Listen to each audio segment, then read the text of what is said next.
Olá, eu sou a professora Franciele e seja bem-vindo ao meu canal. Hoje nós vamos dar início às nossas aulas sobre conhecimentos pedagógicos, falando sobre um tema importantíssimo que despenca nas provas de concurso público, que é tendências pedagógicas. Essa aula vai ser dividida em duas partes e nessa primeira parte nós vamos tratar sobre o grupo das tendências liberais. Então, esse tema é de extrema importância. Se você vai prestar um concurso público para a área da educação, com toda certeza esse conteúdo virá no seu edital e pelo menos uma questão é certeza que vai ter na sua prova. E a gente sabe que, se tratando de concurso público, uma questão faz toda a diferença. E esse é um conteúdo que ele é batido, é certeza cair em prova, então você não pode errar. E o objetivo dessa aula é apresentar de maneira clara e objetiva as principais características das tendências pedagógicas, retirar aí possíveis dúvidas que sempre surgem sobre algumas tendências, como por exemplo a tendência progressivista e a renovada não diretiva, que há uma certa confusão entre elas. Então nessa aula nós vamos conseguir clarear um pouco mais a distinção entre elas duas e no final nós vamos fazer aí uma bateria de questões com questões atualizadas de concurso público, tá? Então, as tendências liberais, elas são divididas em dois grandes grupos. São as tendências liberais e as tendências progressistas. As tendências liberais estão divididas em quatro: tendência liberal tradicional, tendência liberal renovada progressivista, tendência liberal renovada não diretiva e tendência liberal tecnicista. Primeiro, é importante dizer que você não pode confundir de maneira nenhuma renovada progressivista com tendência progressistas, tá? As progressivistas estão aqui dentro do grupo das liberais e as progressistas são um outro grupo que nós iremos estudar na parte 2. Então, quando se fala em tendência liberal, diferente do que o nome sugere, que se vai se pregar uma liberdade na educação, as tendências liberais, elas estão aí para manter o modelo vigente da sociedade, tá? Elas foram pensadas para que a sociedade continuasse estruturada da maneira que ela já está há muito tempo. Então, as tendências liberais, elas não vão ser umas tendências que vão renovar o ensino, não são tendências que vão pensar no aluno como um sujeito ativo na educação, pelo contrário.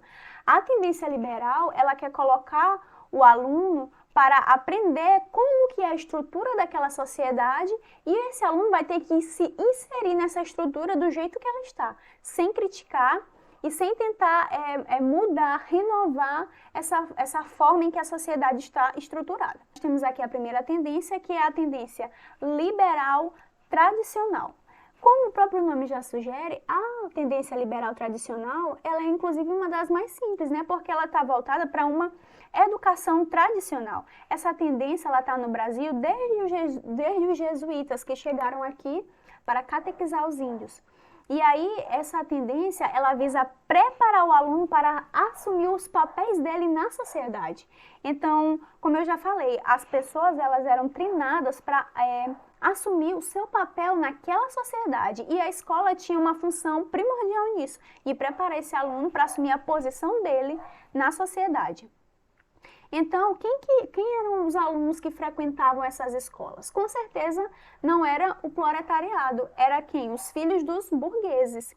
Então, eles iam para essa escola para que fosse repassado o conhecimento moral e intelectual da sociedade dessa época. O objetivo da escola era fazer uma manutenção do modelo social e político vigente.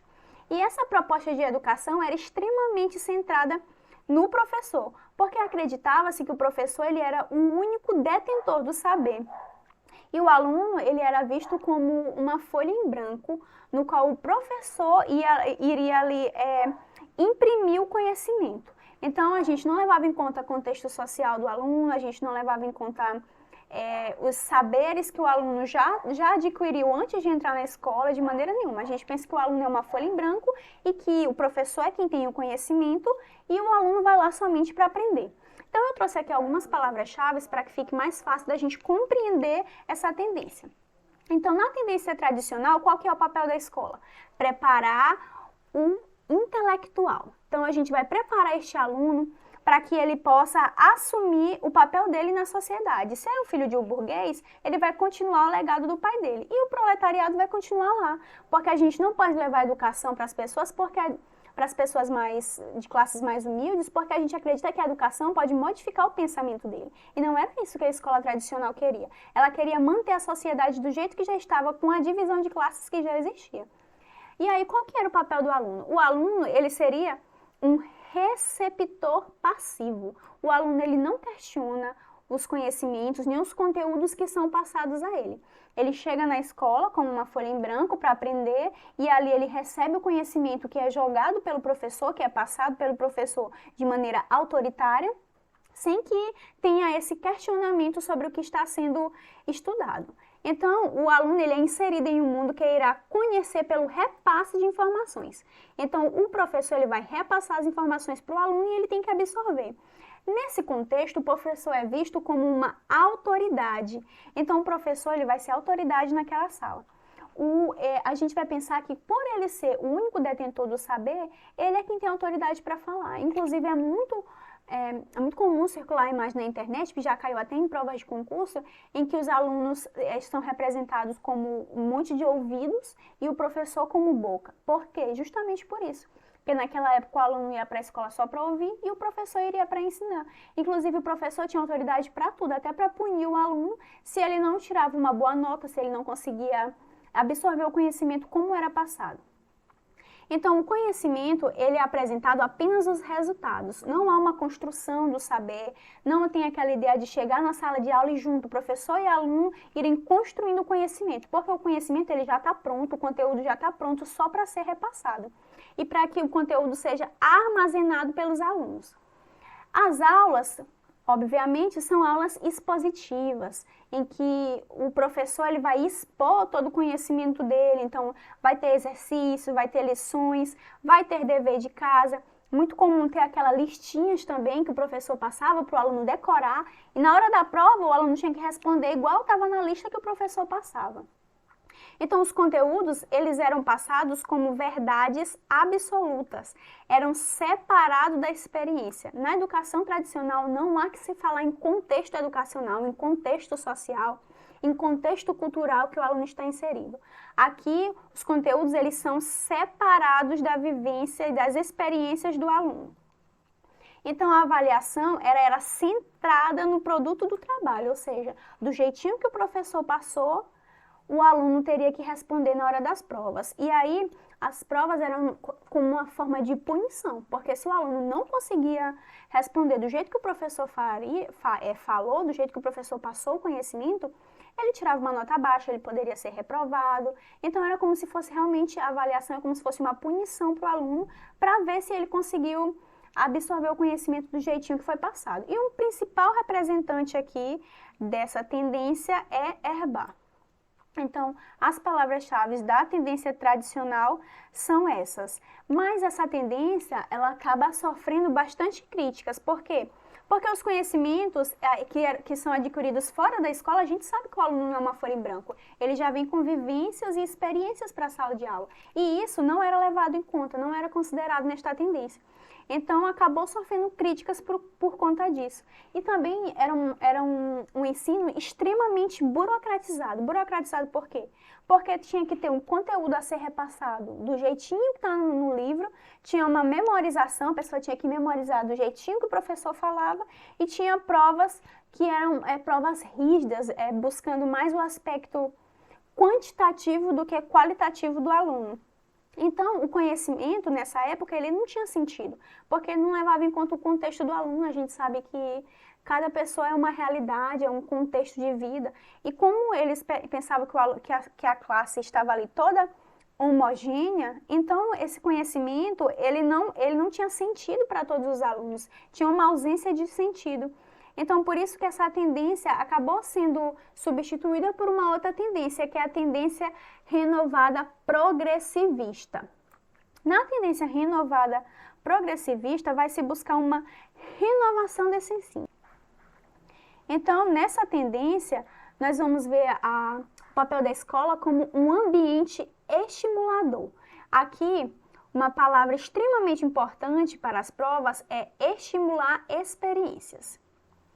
Então, a escola vai ser vista como um ambiente que vai estimular esse aluno. A escola vai trazer experiências para que este aluno consiga aprender de forma mais significativa para ele. Aí agora, diferentemente da tendência tradicional, a tendência renovada progressivista, ela vai ser centrada no aluno. Aqui nós já vamos buscar um aluno mais ativo, um aluno curioso. Aqui o conhecimento já não vai ser passado de uma forma acabada, não vai ser jogado. Aqui a gente vai buscar que esse aluno seja mais ativo na busca do seu conhecimento, que ele seja mais curioso, que ele busque maneiras de estimular o conhecimento dele. A gente não vai mais ver o professor como o detentor do saber. A gente vai voltar o nosso olhar para o aluno, para a realidade dele, para o que aquele aluno precisa e tentar estimular esse aluno a ser um aluno mais participativo na educação. Dessa forma, na tendência tradicional, o professor é uma autoridade. Ó. O professor aqui é uma autoridade. Aqui o professor ele vai ser um auxiliador. O professor já não vai mais ser um professor autoritário. Ele vai ser um professor que vai auxiliar o aluno nesse processo de busca por conhecimento. E o conhecimento, ele não vai mais ser distanciado da vida do aluno. Pelo contrário, aqui a gente vai buscar retratar a vida do aluno, vai buscar promover e estimular as experiências, as vivências, para que esse aluno possa se tornar um aluno que vai autoaprender, ele vai buscar a própria aprendizagem dele, né? Uma palavra que muito forte também em prova, autoaprendizagem. Então, o aprender aqui vai se tornar uma atividade de descoberta. O aluno, por meio dessas experiências, desses estímulos do professor, ele vai descobrindo o conhecimento, vai descobrindo a sociedade, se tornando mais ativo e um pouco mais crítico do que na tendência tradicional. Aí aqui, outra palavra importantíssima, o aluno ele vai aprender a aprender fazendo. Não é somente mais jogar o conhecimento, mas ele mesmo vai buscar aprender, ele vai aprender fazendo. Essas duas palavras aqui são palavras-chave importantíssimas, aprender a aprender e aprender fazendo, porque cai em prova não, despencam em prova de concurso direto. Então, vocês têm que estar memorizado, tem que estar entendido isso, que quando falar em aprender a aprender, aprender fazendo, experiências, autoaprendizagem é a tendência liberal, renovada, progressivista. E ela tem como característica os experimentos e as pesquisas, importantíssimo também. Esse aluno ele vai aprender a aprender e ele vai aprender fazendo, mas como? Por meio de experimentos e de pesquisa.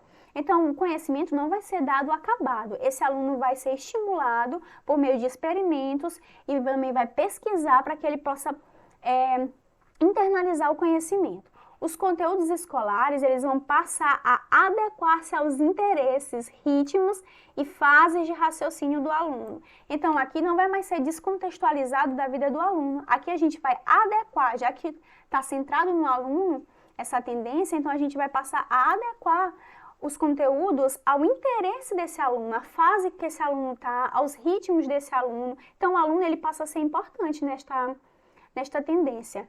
E as avaliações vão ser por métodos de planejamento e testes. E aqui o foco vai ser na qualidade e não na quantidade. Então, aqui a avaliação vai ser qualitativa. Eu não vou simplesmente me preocupar em fazer uma prova e ver se o aluno tirou 10. Não, eu vou me preocupar com a qualidade do ensino, se eu estou estimulando esse aluno, se ele está sendo um aluno autônomo, um aluno que busca a autoaprendizagem. Os principais representantes dessa escola é John Dewey, Montessori e Piaget. É importante a gente saber os representantes porque, vez ou outra, nessas últimas questões que caíram em concurso, 2022 e 2023, eu não vi isso com tanta frequência, mas até 2020 e 2019 era muito comum eles trocarem os representantes de uma tendência com a outra e isso acabar tornando a questão errada. Então, por isso, é muito importante a gente saber quem que são os principais representantes de cada tendência. Agora, a tendência liberada, renovada, não diretiva. Quando a gente fala de não diretiva, a gente lembra também aqui da Escola Nova, né, que foi um movimento de renovação do ensino. Aconteceu ali no século XX, após a publicação do Manifesto dos Pioneiros da Educação Nova. E a escola nova, ela vai defender que a educação é o elemento eficaz para a construção de uma sociedade democrática.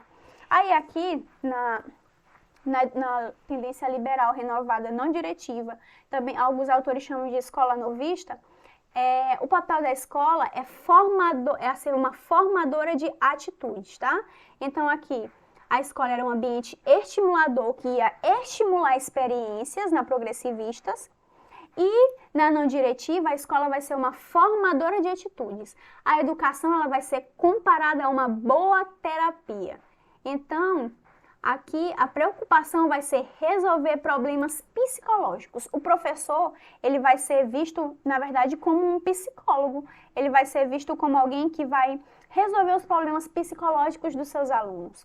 Então, o aluno aqui, ele vai ser um aluno espontâneo. Por quê? Porque ele vai mostrar, é como se ele fosse mostrar o interior dele, né? A parte psicológica dele, uma parte mais afetiva.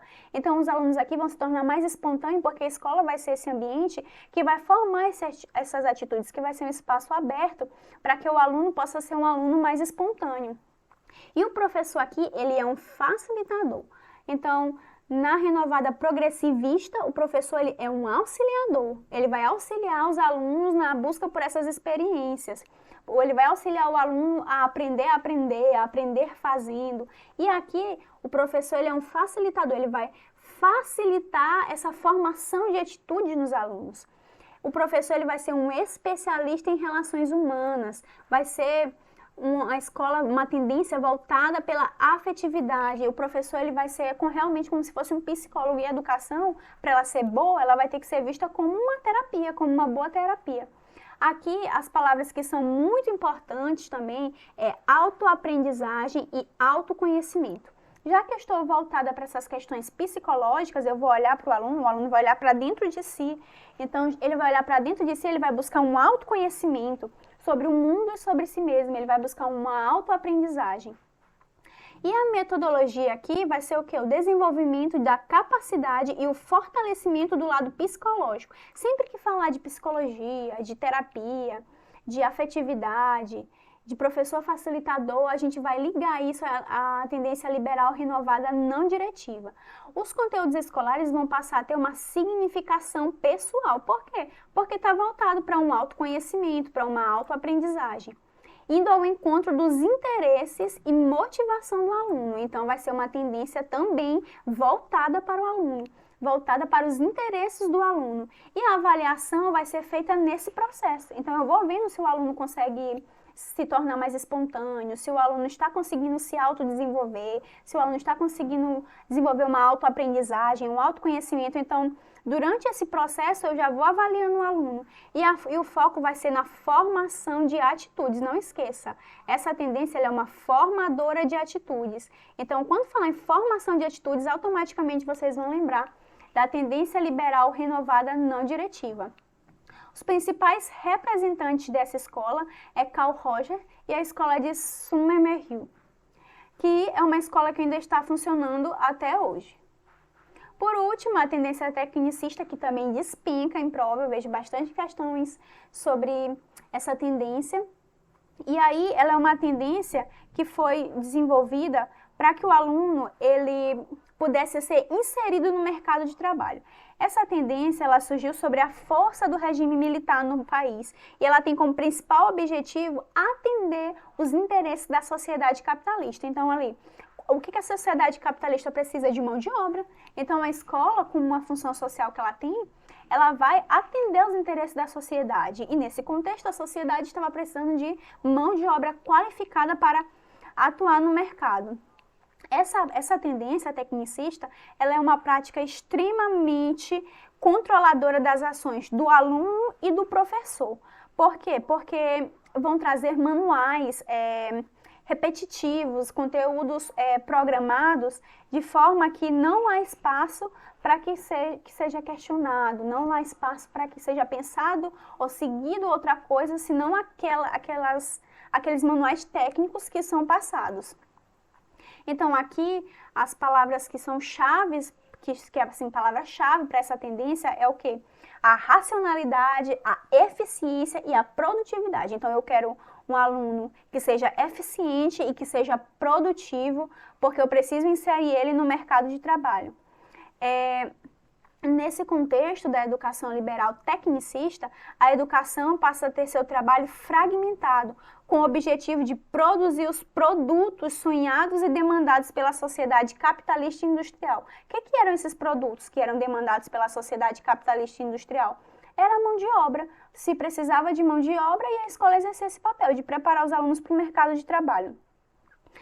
A sociedade passou a atribuir à escola e à sua tecnologia toda a responsabilidade no processo de aprendizagem. Aí, nessa tendência, ele vai negar os saberes trazidos pelo aluno e pelo professor. Tanto o aluno como o professor vão ter que seguir à risca os materiais didáticos. E aí o professor acaba se tornando refém dessa técnica repassada pelos manuais, e o aluno ele vai ser novamente um mero reprodutor de conteúdos pré-estabelecidos. Essa tendência ela acaba naturalmente defendendo o quê? Uma fragmentação do conhecimento. Inclusive, essa é uma das grandes críticas a essa tendência, mas é muito comum a gente ainda ver ela hoje em dia. Então, aqui, qual que é o papel da escola? O papel da escola é produzir indivíduos competentes para o mercado de trabalho. Aqui o foco vai ser mão de obra para o mercado de trabalho.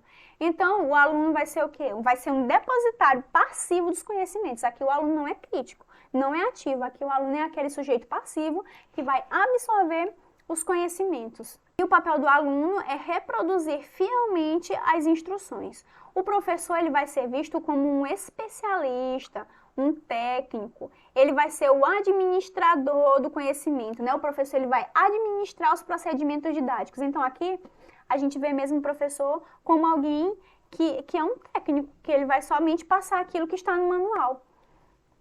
E aí o conhecimento vai ser feito através de uma experiência planejada. O conhecimento é resultado da experiência, vai ser uma instrução programada. Então, aqui, o conhecimento ele vai passar de uma forma que foi planejada em um manual. Então, primeiro o aluno vai aprender isso, depois aquilo. Então, quando diz aqui planejado, é nesse sentido, de que o conhecimento ele já foi planejado anteriormente, ele não vai ser construído em conjunto com o aluno. Esse conhecimento já foi planejado e esse aluno vai somente reproduzir essas instruções que estão sendo passadas, porque as instruções, as experiências já estão programadas para acontecerem daquele jeitinho que foi planejado. Aí a metodologia aqui vai ser pelo uso de técnicas para garantir objetivos instrucionais. Então vai ser por cópia, repetição e treino. Eu estou querendo preparar pessoas para trabalhar numa sociedade capitalista. Então eu vou ter que ensinar esse aluno por meio de cópia, de repetição e de treino. Cópia, repetição e treino, até que ele consiga exercer aquela função dele no mercado de trabalho. O conteúdo é técnico e extremamente objetivo. Por quê? Porque é como se fossem manuais. Então, os manuais, eles são objetivos.